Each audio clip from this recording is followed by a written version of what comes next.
texto ele tem um limite que foi estabelecido aqui por Moisés quando escreveu essa história, depois desse encontro com Deus. E dá para perceber, pela forma de se escrever na época, pela maneira de se comunicar, pela maneira de transmitir ideias na época, quais são os limites desse texto. Acompanhe comigo que no versículo 3 está escrito que Moisés subiu ao monte. Mas no versículo 7 está escrito que Moisés desceu do monte. Então não dá para você perceber aí quais são, se você vai estudar o que foi que aconteceu, quais são os limites. Você tem o momento em que ele foi e que ele voltou, certo? Se você vai para o versículo 3 ainda, mais um pouco adiante, está escrito que lá em cima, Deus ele chamou Moisés e ele disse assim: você vai transmitir uma mensagem à família de Jacó e vai anunciar aos descendentes de Israel. Depois no versículo 6, mais ou menos no meio do versículo 6, Deus ele diz assim: essa é a mensagem que você deve transmitir ao povo de Israel. Você percebeu que Deus falou e depois ele repetiu? Você percebeu que no início está escrito assim, que Deus, Moisés foi ao monte depois que Moisés desceu do monte? Monte e monte, né? Depois você ouve Deus falando assim: diga a Israel, depois Deus repete, lá no fim, diga a Israel.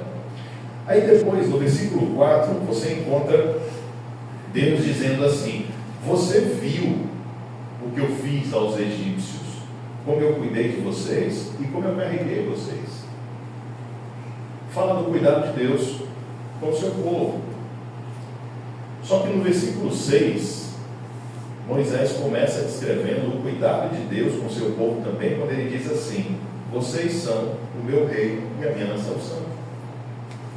Então, no fim do versículo, no início do versículo 4, além de todo o versículo 4, Deus fala sobre a sua relação com o povo, mas no início do versículo 6, Deus repete a sua relação com o povo em outros termos, né?